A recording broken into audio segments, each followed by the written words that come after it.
আজকে যারা পঙ্গু হয়েছে, আহত হয়েছে, তাদের চিকিৎসা দিতে ধৈর্য ধরতে হবে কেন? এইটা তো একদম ফার্স্ট প্রায়োরিটি হবে আপনার, সেটাও তো আপনি কার্যকর করতে পারছেন না। পাশাপাশি যেটা, যে সেই সরকার আমলে নিজেরা চুরি, বাটপারি, লুট করার কারণে যে বিভিন্ন জিনিসপত্রের দাম বেড়েছে, সেই সমস্ত দাম কমানোর তো আপনাদের কোনো অ্যাকশন আমরা দেখতে পাচ্ছি না। নিত্য প্রয়োজনীয় দ্রব্যের দাম তো এক ফুটাও কমে নাই, বরঞ্চ বাড়ছে। শাক সবজির দাম, যেটা তো আমরা ইম্পোর্ট করে আনি না, সেটাও আজকে কমাইতে পারেন না আপনি। তাহলে কি করতেছেন?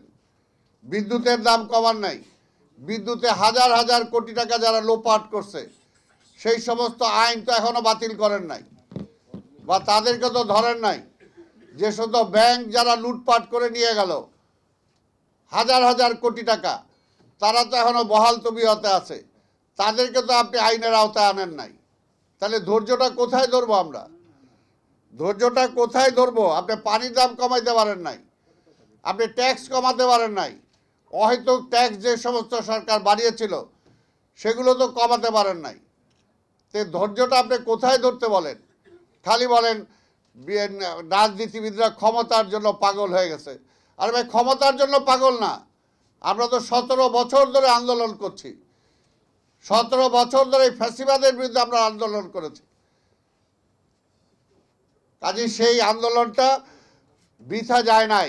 সেই আন্দোলনের চূড়ান্ত পর্যায়ে কিন্তু অভ্যুত্থান হয়েছে, এবং আজকের এই সরকার আপনার ক্ষমতায় আপনারা অধিষ্ঠ হয়েছেন। এবং আমরা বলি, এই সরকার আমাদের সরকার, এই সরকারে আমরা ক্ষমতায় এনেছি। আমাদের নেতা দেশনায়ক তারেক রহমান বলেছেন যে এই সরকারকে ব্যর্থ হতে দেওয়া যাবে না, ব্যর্থ হলে কি পরিণতি হবে সেটাও তিনি বলেছেন। তো সেই কারণে আমরা যে সমালোচনা করি, এটা তো আপনার ভালোর জন্য করি, যে আপনি এই কাজগুলো করেন, উপদেষ্টা বাড়াবেন। আমরা তো বলেছি উপদেষ্টা বাড়ান, কিন্তু জনগণের চিন্তার বহিঃপ্রকাশ তো করতে হবে, জনগণের পছন্দের মানুষ তো হইতে হবে। যে যাদেরকে নিলেন তারা এই সমাজে কতটুকু কাজ করতে পারবে, কতটুকু পরিবর্তন আনতে পারবে, তাদের উপর জনগণের কতটুকু আস্থা আছে, সেই আস্থাশীল লোকগুলোকে আপনারা নেন, তাহলে তো জনগণের কোনো বাধা থাকবে না। এর জন্যই বলেছি যে এখন থেকে যে কোনো কাজ এই সরকার করতে হলে, গুরুত্বপূর্ণ যে কোনো সিদ্ধান্ত নিতে হলে, আমি বলবো আন্দোলনকারী সকল রাজনৈতিক দলের সাথে আলোচনা করে যে কোনো সিদ্ধান্ত নেওয়া উচিত।